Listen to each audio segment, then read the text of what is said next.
ശ്രീ സുഭാഷ് ബാബു, പരമ്പരാഗതമായി നമ്മുടെ എൻഫോഴ്സ്മെന്റ് എന്ന് പറയുന്നത് വ്യാജവാറ്റ് പിടിക്കാൻ പോവും, വാഷും കോടയൊക്കെ ഒഴുക്കിക്കളയും, കഞ്ചാവ് കൃഷി ഉണ്ടോ എന്ന് പരിശോധിക്കാൻ പോവും, ഹൈറേഞ്ചിലും മറ്റുമൊക്കെ കഞ്ചാവ് വെട്ടും. ഇതൊക്കെ പരമ്പരാഗതമായി നടന്നു വന്നിരുന്ന കാര്യങ്ങളാണ്. പക്ഷേ ഇപ്പോൾ കാര്യങ്ങൾ വളരെ പെട്ടെന്ന് മാറിയിട്ടുണ്ട്. ഞാൻ തിരുവനന്തപുരം നഗരത്തിലുള്ള ഒരു പോലീസ് ഉദ്യോഗസ്ഥനോട് സംസാരിച്ചപ്പോൾ അദ്ദേഹം പറഞ്ഞത് ഈ കഞ്ചാവൊക്കെ ഇപ്പോൾ കേരളത്തിൽ യൂസ് ചെയ്യുന്നത് അന്യസംസ്ഥാന തൊഴിലാളികളും മറ്റുമൊക്കെയാണ്. കേരളത്തിലെ യുവാക്കൾ വലിയൊരു വിഭാഗം ഈ സിന്തറ്റിക് ഡ്രഗ്സിലേക്ക് പോയിട്ടുണ്ട്, മെത്ത് വരുന്നുണ്ട് എന്ന് മാത്രമല്ല സമൂഹത്തിന് ഏറ്റവും ഉയർന്ന സ്ട്രാറ്റയിലേക്ക് തന്നെയും സപ്ലൈ ചെയിൻസ് ഉണ്ട്. പഴയത് മാതിരി ഇങ്ങനെ ഇപ്പോൾ ബസ്സിൽ പോകുന്ന വഴിക്ക് പോക്കറ്റിൽ നിന്ന് പിടിക്കുക പോലെയുള്ള പരിപാടികൾ അതിൻ്റെ ടിപ്പ് ഓഫ് ദ ഐസ്ബർഗ് മാത്രമാണ്. അതിനപ്പുറത്തുള്ള ഒരു എക്കോ സിസ്റ്റം വരുന്നുണ്ട് എന്നുള്ളതാണ്. അതിൽ തന്നെ നഗരത്തിലെ വലിയ സ്കൂളുകൾ, ഉന്നതരുടെ മക്കൾ, ഇവരെയൊക്കെ സ്പെസിഫിക് ആയി ടാർഗറ്റ് ചെയ്യുന്ന വിധത്തിലുള്ള കാര്യങ്ങളുണ്ട് എന്നൊക്കെയുള്ള വിവരങ്ങളുണ്ട്. പക്ഷേ അതിനെ എങ്ങനെയാണ് അതിന്റെ തലയിറക്കാൻ കഴിയുക, അല്ലെങ്കിൽ അതിനെ എങ്ങനെയാണ് ബസ്റ്റ് ചെയ്യാൻ കഴിയുക എന്നുള്ളതൊരു വലിയ പ്രശ്നമാണല്ലോ. തീർച്ചയായിട്ടും. കാരണം കാലാകാലങ്ങളായിട്ട് എനിക്ക് എൻ്റെ അനുഭവത്തിൽ ഏതാണ്ട് 1900 മുമ്പൊക്കെ ചെറിയ കഞ്ചാവ് കേസുകളൊക്കെ ഉണ്ട്. പണ്ട് OP ഉണ്ടായിരുന്നു, അതൊക്കെ പോയി ഇപ്പോൾ.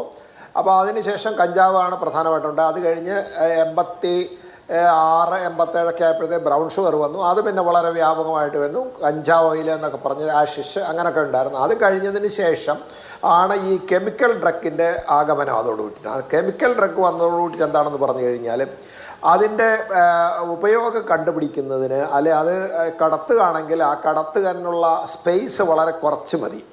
അപ്പോൾ അതുകൊണ്ട് അത് കണ്ടുപിടിക്കാൻ കുറച്ച് ബുദ്ധിമുട്ടായി. അത് ഒരു പ്രത്യേക സാഹചര്യം, പ്രത്യേകിച്ച് നമ്മൾ കോവിഡ് വന്ന അവസരത്തിലും അതേമാതിരി തന്നെ വളരെ വ്യാപകമായിട്ട് നമ്മൾ ഇലക്ട്രോണിക് ഉപകരണങ്ങളൊക്കെ ഉപയോഗിക്കാൻ തുടങ്ങി. ഡിജിറ്റൽ യുഗമായി മാറാൻ തുടങ്ങുന്നതോട് കൂടിയിട്ട് ഇത് വളരെ സ്വകാര്യമായിട്ട് കൈകാര്യം ചെയ്യാൻ സാധിക്കുന്ന ഒരു സാഹചര്യത്തിലേക്ക് വന്നു. ആ സാഹചര്യത്തിലേക്ക് ഉയർന്ന ഈ കാരണങ്ങൾ കണ്ടുപിടിക്കുന്നതിന് വേണ്ടി എക്സൈസിനോ പോലീസിനോ അന്ന് സാധിച്ചില്ല എന്നുള്ളൊരു സത്യമാണ്. അവർ തന്നെ സമ്മതിക്കുന്ന കാര്യമാണ്. പക്ഷേ അവരുടെ ടെക്നോളജിയുടെ ഡെവലപ്മെൻറ്റ് അനുസരിച്ചിട്ട് ഇതിൽ ടെക്നോളജിക്കലായിട്ട് ഇതിൻ്റെ സോഴ്സ്, ഇതിൻ്റെ കടത്ത് കണ്ടുപിടിക്കാനൊരു സംവിധാനം ഇപ്പോഴും നമുക്ക് എഫക്റ്റീവായിട്ടുണ്ടോ എന്ന് ചോദിച്ചാൽ നമുക്ക് ഇല്ല എന്ന് പറയാം. ഉണ്ട് എന്ന് വേണമെങ്കിൽ അവകാശം, പക്ഷേ അത് അത്ര എഫക്റ്റീവാണോ എന്ന് ചോദിച്ചാൽ അല്ല.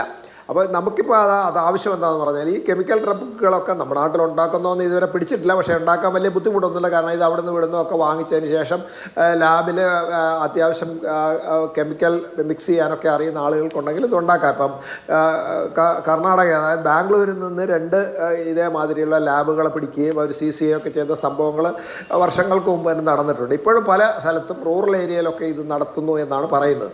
എന്തായാലും ശരി, അത് വളരെ വലിയ ലാഭകരമായ ഒരു ബിസിനസ് ആയതുകൊണ്ട് ഇതിനെ സംബന്ധിച്ചുള്ള ഈ മാഫിയകൾ എന്താ ചെയ്യുന്നതെന്ന് പറഞ്ഞു കഴിഞ്ഞാൽ അത് ചെറിയ വലുത് രീതിയിൽ ഉണ്ടാക്കിയതിന് ശേഷം അത് കടത്തുകയാണ്. കടത്തുമ്പോൾ ഇതിന് വളരെ ഭീമമായ വിലയാണ് അവർ ഈടാക്കുന്നത്. അവരുടെ യഥാർത്ഥത്തിൽ അവർക്ക് ചിലവാകുന്നതിൻ്റെ 10 ഇരട്ടിയോ അതിൽ കൂടുതലുമാണ് വില ഈ സാധാരണ ഇത് ഉപയോഗിക്കുന്ന ആളുകളിൽ നിന്ന് ഈടാക്കിക്കൊണ്ടിരിക്കുന്നത്. അപ്പോൾ അവരെ സംബന്ധിച്ചിടത്തോളം ഇതിൽ കുറേ പിടിച്ചു പോയാലും അവർക്ക് വലിയ പ്രശ്നമൊന്നുമില്ല. പിന്നെ ഇത് അവർക്ക് വ്യാപിപ്പിക്കേണ്ടത് അവരുടെ ആവശ്യമാണ്. അതിനെന്താണെന്ന് പറഞ്ഞാൽ പുതിയ ഇരകളെ കണ്ടുപിടിക്കണം.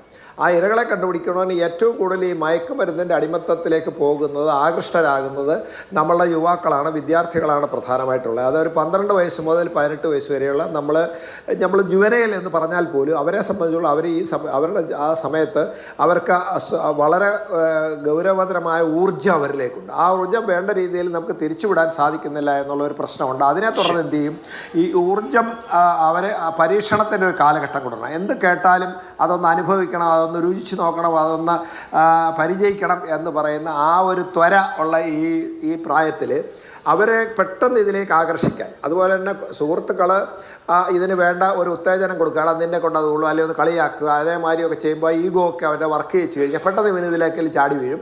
ഈ കെമിക്കൽ ഡ്രഗിനുള്ള പ്രശ്നം എന്താണെന്ന് പറഞ്ഞാൽ ചെറിയ സമയത്തിൻ്റെ ഉപയോഗം കൊണ്ട് തന്നെ അഡിക്ഷനിലേക്ക് വരുന്നു എന്നുള്ളതാണ്. അഡിക്ഷനിലേക്ക് വരുമ്പോൾ പെട്ടെന്ന് ഈ കാര്യങ്ങൾ മനസ്സിലാക്കണമെങ്കിൽ ഈ വ്യക്തിയെ നമ്മൾ വളരെ ശ്രദ്ധയോട് കൂടിയിട്ട് ഒബ്സർവ് ചെയ്യണം.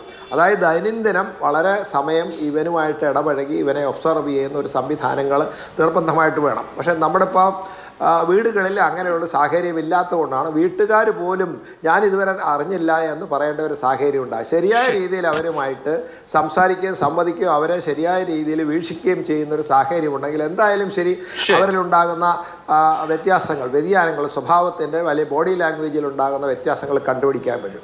അങ്ങനെ ഇല്ലാത്തത് കൊണ്ട് അവരെ സംബന്ധിച്ചുള്ള ഇത് അറിയുന്നില്ല. വീടൊക്കെ ഓരോരോ തുരുത്താണ്, ആ തുരുത്തിൽ ഓരോരുത്തരും ജീവിക്കും. അവിടോട്ട് അങ്ങോട്ട് മറ്റാളുകൾക്ക് പ്രവേശനമില്ല. ഉണ്ടെങ്കിൽ പോലും അവിടെ പ്രവേശനം കഴിഞ്ഞാൽ അവിടെ പരിശോധനയ്ക്കോ മറ്റു കാര്യങ്ങളൊന്നും അവിടെ കിട്ടുന്നില്ല. പിന്നെ ഈ മൊബൈൽ അഡിക്ഷനും മൊബൈലിൻ്റെ യൂസും ഒക്കെ കൊണ്ട് അവരെ സംബന്ധിച്ച് അവർക്ക് ഇഷ്ടമുള്ള രീതിയിൽ എന്ത് കാര്യങ്ങൾ ഇവിടെ നിന്ന് പ്രാപ്യമാക്കുന്നതിന് സമയമൊന്നുമില്ല, പെട്ടെന്ന് അവർക്ക് കിട്ടാൻ സാധിക്കും. അപ്പോൾ ഇതിന് പണമാണ് ആവശ്യം. പണം എന്ന് പറഞ്ഞാൽ നമ്മളെ സംബന്ധിച്ചിടത്തോളം കുട്ടികളോട് സ്നേഹം കൊടുക്കുന്നതിന്, ലാളിക്കുന്നതിന് പകരമായിട്ട് അവരെ എന്താണ് മൊബൈൽ കൊടുക്കുക അല്ലെങ്കിൽ മറ്റു പാരിതോഷികമായിട്ട് പണം കൊടുത്തതിന് ശേഷം അവരെ സന്തോഷിപ്പിക്കുക എന്നുള്ള അധപ്പതിച്ചു പോയി എന്നുള്ള ഒരു സംസ്കാരം. അങ്ങനെ ഒരുപാട് വിഷയങ്ങളുണ്ട്. അപ്പോൾ പാരന്റിങ്ങിന്റെ വിഷയം അഭിസംബോധന ചെയ്യേണ്ടതുണ്ട്, എൻഫോഴ്സ്മെന്റിന്റെ വിഷയം അഭിസംബോധന ചെയ്യേണ്ടതുണ്ട്. ഇതൊരു ചെറിയ വിഷയമല്ല, ഒരു ദിവസം കൊണ്ടോ ഒരാഴ്ച കൊണ്ടോ ഒരു മാസം കൊണ്ടോ 2 മാസം കൊണ്ടോ ചെയ്യാൻ കഴിയുന്നതുമല്ല. പക്ഷെ ഒരു അവബോധ നിർമ്മിതി വളരെ പ്രധാനമാണ്.